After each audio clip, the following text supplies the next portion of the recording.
ఆంధ్రప్రదేశ్ ప్రభుత్వం వ్యవసాయ బడ్జెట్ ను అసెంబ్లీ ముందు ఉంచింది. శాసనసభలో వ్యవసాయ శాఖ మంత్రి అచ్చెన్నాయుడు, మండలిలో మంత్రి అనగాని సత్యప్రసాద్ వ్యవసాయ బడ్జెట్ ను ప్రవేశపెట్టారు. వ్యవసాయ రంగాన్ని మరింత పటిష్టం చేసి రైతును రాజుగా నిలబెట్టాలనే సంకల్పం తమదన్నారు. యువత వ్యవసాయం వైపు మళ్లాలంటే లాభదాయక వృత్తిగా మారాలన్నారు. చేతికి వచ్చే పంటను కాపాడేందుకు రైతులకు అన్ని విధాలుగా సాయం అందిస్తామన్నారు మంత్రి అచ్చెన్నాయుడు. మారితేనే గ్రామీణ ఆర్థిక వ్యవస్థ బలపడుతుంది. గ్రామీణ ఆర్థిక వ్యవస్థ బలంగా ఉంటేనే రాష్ట్రం ఆర్థికంగా సుభిక్షంగా ఉంటుంది. రాష్ట్ర ఆర్థిక సౌధానికి మూల స్తంభంగా నిలిచిన వ్యవసాయ రంగాన్ని మరింత పటిష్టం చేసి రైతును రాజుగా నిలబెట్టాలనే సంకల్పంతో గౌరవ ముఖ్యమంత్రి శ్రీ గారి నాయకత్వంలో ఎన్డీఏ ప్రభుత్వంలో వ్యవసాయ అనుబంధ శాఖలు మరింత పురోగతి సాధిస్తున్నాయి. యువత వ్యవసాయం వైపు మరలాలి అంటే వ్యవసాయం లాభదాయ వృత్తిగా మారాలి. రైతును రాజుగా చేయడానికి గౌరవ ముఖ్యమంత్రి గారు రైతన్న మీకోసం కార్యక్రమాన్ని ప్రారంభించారు. ఇందులో పంచసూత్రాలైన నీటి భద్రత, డిమాండ్ ఆధారిత పంటలు, అగ్రిటెక్, ఫుడ్ ప్రాసెసింగ్, ప్రభుత్వం నుంచి మద్దతు అనే అంశాలకి అధిక ప్రాధాన్యత కల్పించి రైతు సంక్షేమం కోసం ప్రభుత్వం కట్టుబడి పనిచేస్తుంది. అందుకు ఆంధ్రప్రదేశ్ ప్రభుత్వం స్వర్ణాంధ్ర 2047 సాధన కోసం రూపొందించినటువంటి 10 సూత్రాల్లో వ్యవసాయ రంగానికి సంబంధించి ఫార్మర్ అగ్రిటెక్ ముఖ్యమైనటువంటి సూత్రం ఉంది.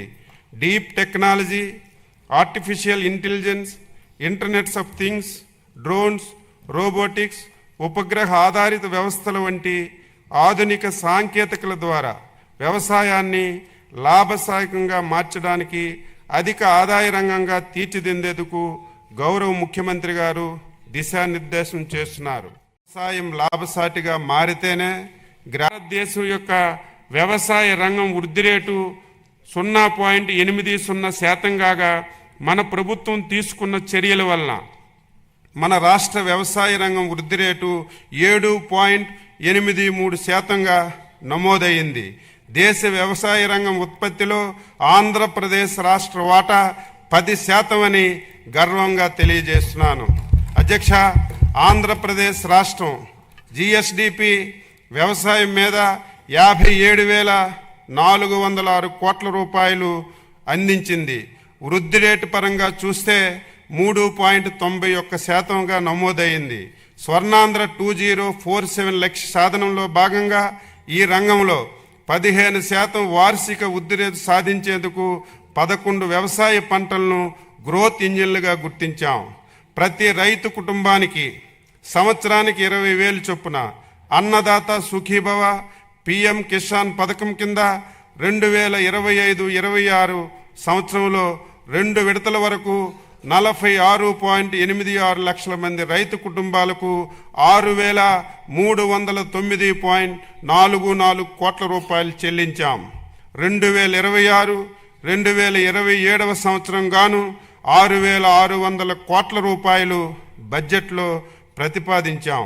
ధాన్యం సేకరణకు సంబంధించి పాత బకాయిలు 1,674.47 కోట్ల రూపాయలు చెల్లించి రైతులకు ఆదుకున్నాం. గత ప్రభుత్వం రైతుకి ఉన్న చేదు అనుభవాలను తొలగించి 2025-26 సీజన్లో 51 లక్షల టన్నుల ధాన్యం సేకరణ లక్ష్యంతో పనిచేశాం.